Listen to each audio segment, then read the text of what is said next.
es el alargamiento, el que antes llamábamos X. Y L es el largo inicial del resorte o del elemento, es el largo inicial. ¿Por qué los estamos dividiendo? Porque resulta que en un ensayo, si yo tengo un largo inicial mayor, el estiramiento también va a ser mayor. Entonces hay una relación entre ellos que si yo hago este cociente, voy a obtener un valor que ya es independiente de qué tan largo sea el elemento inicial. Entonces, para organizarlo es que ocupamos este valor. Y este esfuerzo es fuerza por unidad de área, pero esta área se refiere a la sección transversal. Cuando el elemento empieza a disminuir su sección, es más débil. Entonces, es más factible que pase a una fase de rompimiento. Ahora, ¿cómo calculo el alargamiento? Simplemente el largo final menos el largo inicial del elemento.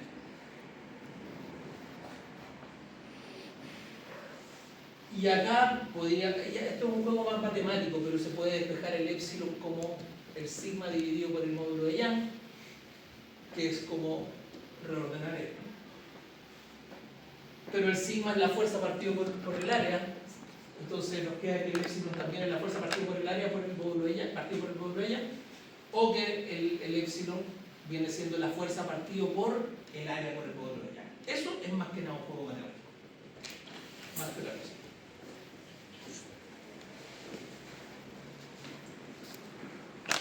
Entonces, el diseño de elementos estructurales implica determinar la resistencia y la rigidez. ¿Qué era la resistencia? ¿A qué nos referimos cuando hablábamos de resistencia? La capacidad del elemento de deformarse, ¿no? No diga por ahí.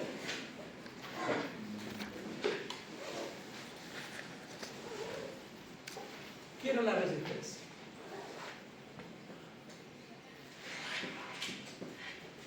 Lo que soporta.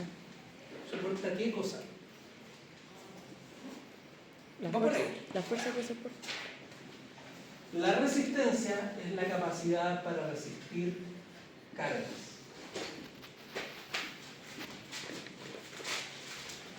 ¿Y la rigidez qué vendría siendo? La capacidad que brinda el material.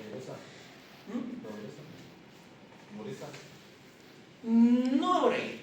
La capacidad para resistir sin deformarse. La rigidez es la que tiene que ver con las deformaciones.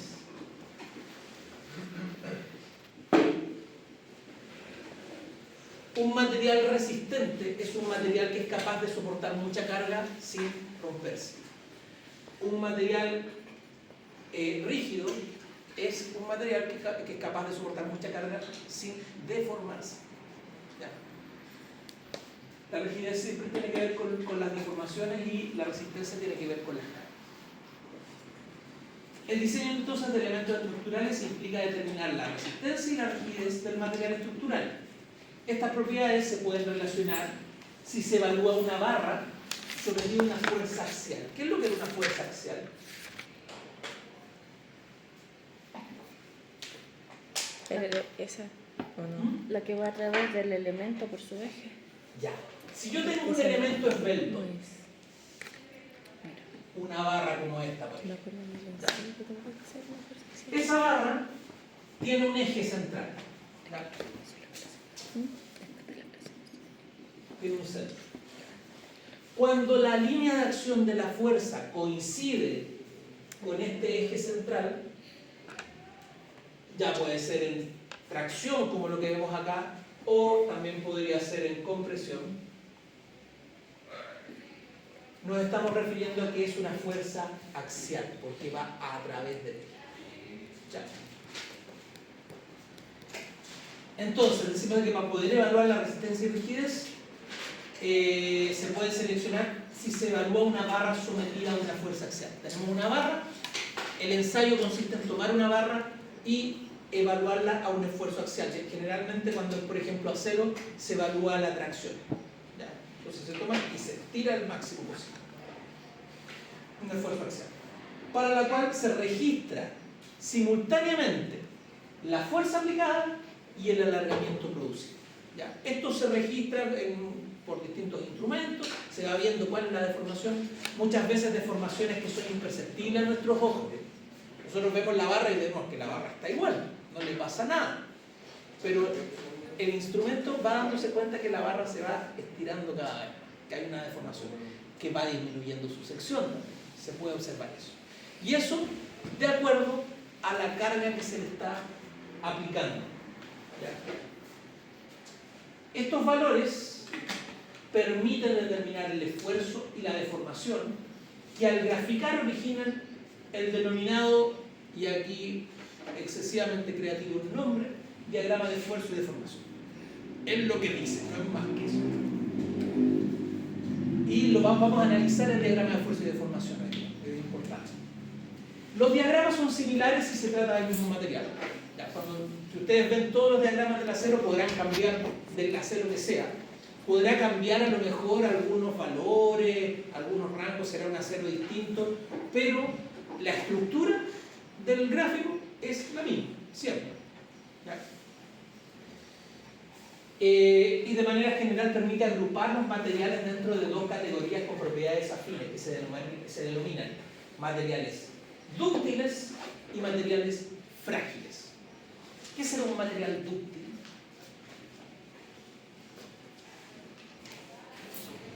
Son los que son como huevos, por ejemplo. ¿Cómo? Los que son huevos, por ejemplo. No tiene que ver con eso.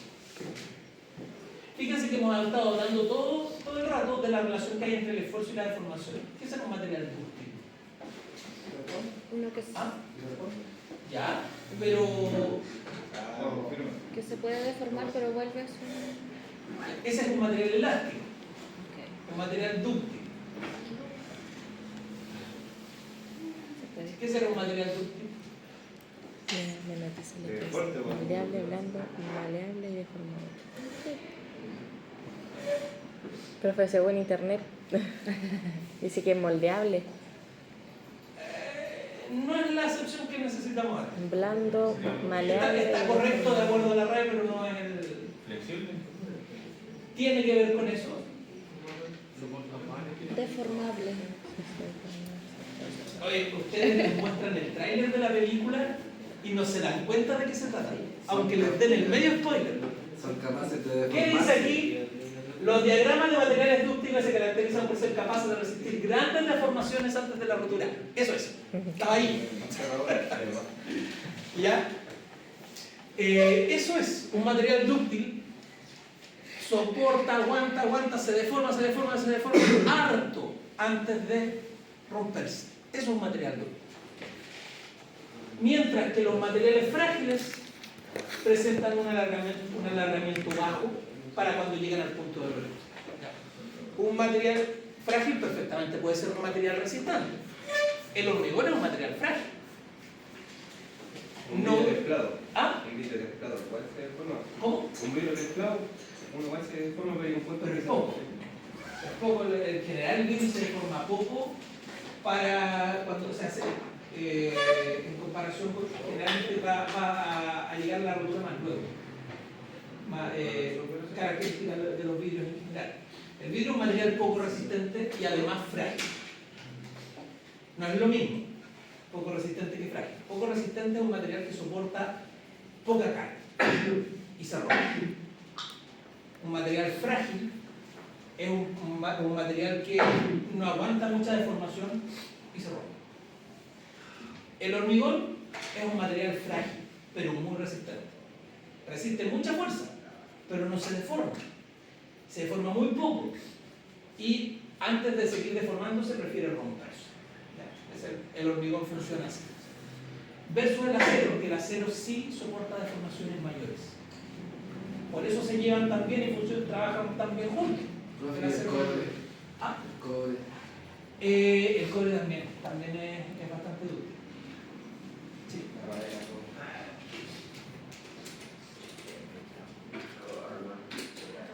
Ya. Vamos a definir un poco bien lo que es un esfuerzo.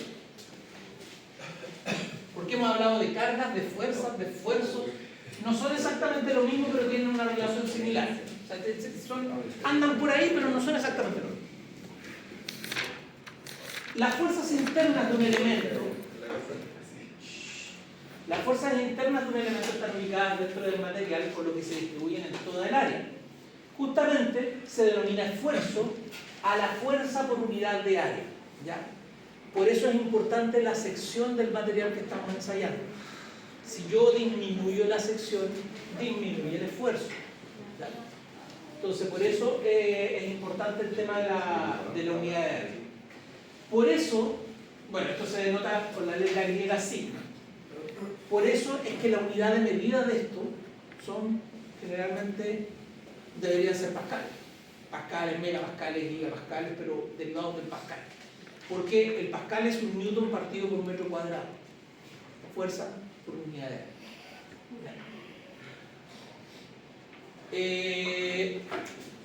Y es un parámetro que permite comparar la resistencia de dos materiales, ya que establece una base común de referencia. Sí. Eso sería sigma. Esa letra griega, por si acaso, es así. Es como eso. ¿Ya? No es una O, por si acaso. ¿Ya? Es un sigma. Deformación. La resistencia del material no es el único parámetro que debe utilizarse al diseñar o analizar una estructura. Controlar las deformaciones para que la estructura cumpla con el propósito para el cual se diseñó tiene la misma o mayor importancia. ¿Qué se me puede venir a la cabeza ahora? Una cancha para jugar bowling. ¿Qué pasa si tiene una inclinación que no debería? No serviría. No serviría. Si presenta una deformación que hace que ya, no sé, la bola se vaya para otro lado o que simplemente no ruede, imagínense que tenga una pendiente, aquí están los pinos y tiene una pendiente así. Es lo que pasa a escala más pequeña, es lo que pasa con un tacataca cuando ya... Exactamente, cuando se inclina mucho para un lado ya no está funcionando tanto. Entonces, las deformaciones son importantes para el funcionamiento de un edificio. ¿Ya? Entonces, por eso también se mide. Y fíjense que acá dice controlar las deformaciones. No habla de anular las deformaciones, porque resulta que, sobre todo en un país como el nuestro, nuestros edificios tienen que permitirse una cierta deformación. Tienen que permitirse una cierta deformación porque si no pasan a ser edificios frágiles. Por el tema cíclico. Entonces, ¿dónde iba? Por eso habla de controlar las deformaciones, para que la estructura cumpla con el propósito para el cual se diseñó. El análisis de las deformaciones se relaciona con los cambios en la forma de la estructura que generan cargas aplicadas. Una barra sometida a una fuerza axial, recuerden, fuerza axial que va a través del eje de la barra, de tracción, o sea, que va a tender a separar el elemento, no a juntar los extremos del elemento. Aumentará su longitud inicial, o sea, si yo tiro suficientemente una barra, ¿ya? La estiro, va a tender a aumentar su longitud. ¿Ya? Si yo estiro, ahí se estira. ¿Ya? Entonces, ¿dónde iba? Pero con una longitud mayor, este aumento o alargamiento se incrementará también. ¿Ya? Por eso definimos la deformación como el cociente entre el alargamiento y la longitud inicial. ¿Ya? ¿Qué es lo que veíamos anteriormente? La deformación va a ser esta epsilon, esta letra S. Y haciéndolo más en grande es como esto.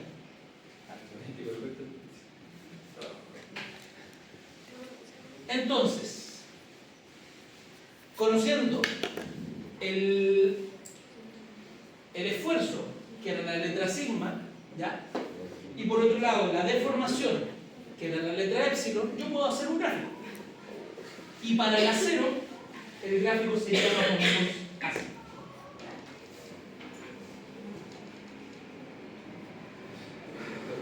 sería, este es el famoso gráfico de esfuerzo de formación, a veces se le llama la curva ingenieril también. ¿Y qué es lo que pasa? Este gráfico tiene distintas etapas y es importantísimo que ustedes las entiendan, puedan entender por qué sucede esto en cada una de las etapas. Y tiene distintos puntos de interés. El diagrama es la curva resultante graficada con los valores del esfuerzo y la correspondiente deformación unitaria en el espécimen calculado a partir de los datos de un ensayo de tensión y de compresión, o de compresión. En este caso, si es en el acero, generalmente se ensaya la tracción. Vamos a ver cada uno de estos elementos. El primero es el límite de proporcionalidad, que es este punto. Límite de proporcionalidad. Se observa que, bueno, la línea va desde el origen, este es el cero. ¿Y esto, cómo es esta línea? ¿Qué característica tiene esa línea? Recta y es una línea recta. Y si es recta es porque hay una constante proporcionalidad, tiene una pendiente. Básicamente la constante proporcionalidad es la pendiente de esta recta.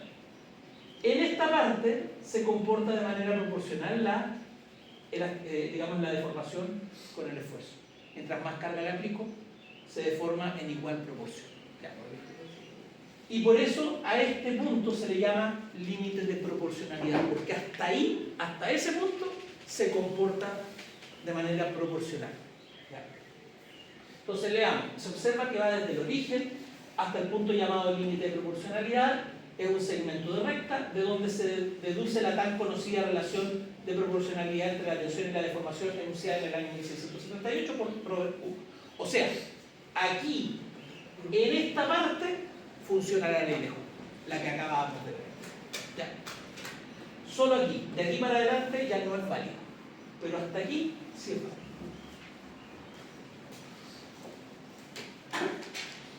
Después tenemos este punto, el punto B, que es llamado límite de elasticidad o límite elástico.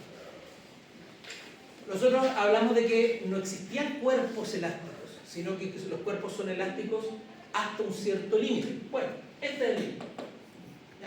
Hasta aquí el elemento del material se comporta de manera elástica, es decir, que si yo le aplico una fuerza, se va a deformar, pero si yo retiro la fuerza, va a volver a su forma original. Hasta aquí. De aquí para adelante ya el material sufre deformaciones permanentes. Pero hasta aquí todavía no. Fíjense que aquí hay una pequeña parte que ya no se comporta de acuerdo a la ley de Hooke. Ya no tenemos una proporcionalidad entre el esfuerzo y la deformación. Pero aún así, en esta zona, si es que yo retiro la fuerza, vuelve a su forma original. ¿Ya? Es una zona muy pequeña. Entonces, ¿qué dice ahí? Es la tensión más allá del cual el material no recupera totalmente su forma original al ser descargado, sino que queda con una deformación residual llamada deformación permanente.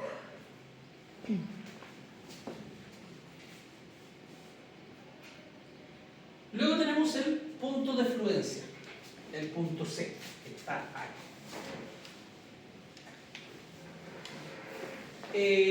Es aquel en donde aparece un considerable alargamiento o fluencia del material, sin el correspondiente aumento de la carga. O sea, no es necesario que le aumentemos tanto la carga, pero el material sí va a experimentar un alargamiento mayor. ¿Ya? Se fijan que de repente si tienen algún elemento elástico, el mismo chicle. Primero es como bien duro, pero llega un momento en que lo empiezan a estirar y ya se estira facilito. ¿Ya? A eso se refiere. A eso llamamos como este punto de fluencia. Y a esta zona la llamamos elástico-plástica porque está entre la zona elástica y la zona plástica. ¿Ya? Es una de las zonas más irregulares. Es como medio impredecible. No sabemos bien qué es lo que puede pasar en esta zona. Es cortita y a veces incluso inexistente dependiendo del tipo de material. ¿Ya? Hay algunos materiales que se nota un poco más, otros que casi ni se nota que haya una parte de fluencia. ¿qué dice ahí? Si le corresponde ya. Incluso puede disminuir mientras que dura la fluencia. Sin embargo, el fenómeno de la fluencia es característico del acero al carbono, mientras que hay otros tipos de aceros, aleaciones y otros metales y materiales diversos en los que no se manifiesta esta zona de fluencia. Siguiente punto, el esfuerzo máximo.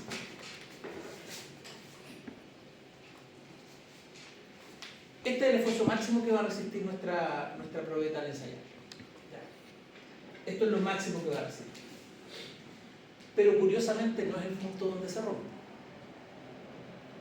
Porque, bueno, acá fíjense que ya se normalizó el comportamiento de la curva, que es una curva que es más o menos estable. Llega a este punto máximo y en este punto máximo sucede algo. Empieza a disminuir la sección. Se achica la sección.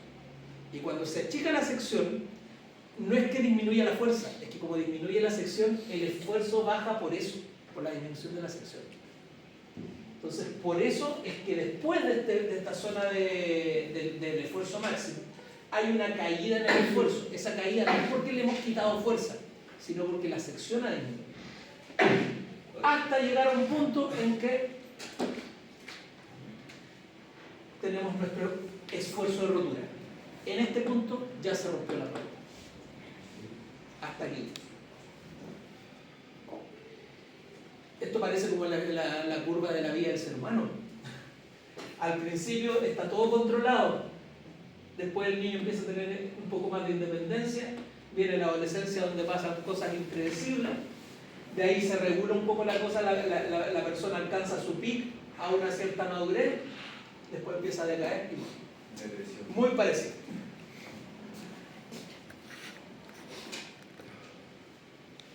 Ahora, ¿cómo se hace este ensayo? Quiero decir que una vez en alguna de las próximas clases podemos ver algo en el laboratorio, porque en el laboratorio hay maquinitas de estas. Y digo maquinitas porque tienen una chiquitita. Estas máquinas generalmente son mucho más grandes, pero hay una versión mini aquí en el laboratorio abajo. Ya.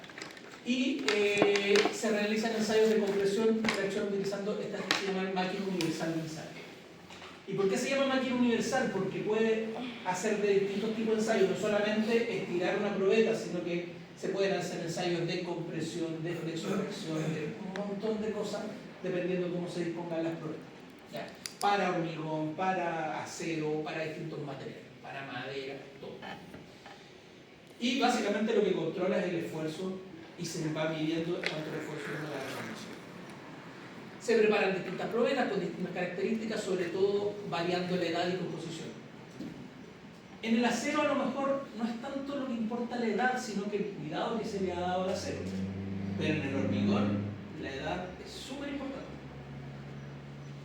Si se ensaya un hormigón de una semana, no va a tener la misma resistencia que si fuera uno de 28 días, que es donde alcanza su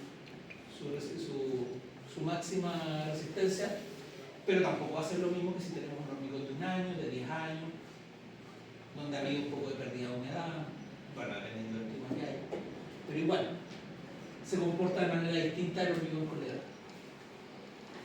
Y vamos a ver, ¿hasta qué hora tenemos que subir? Hasta la 1:10. Vamos a ver este video.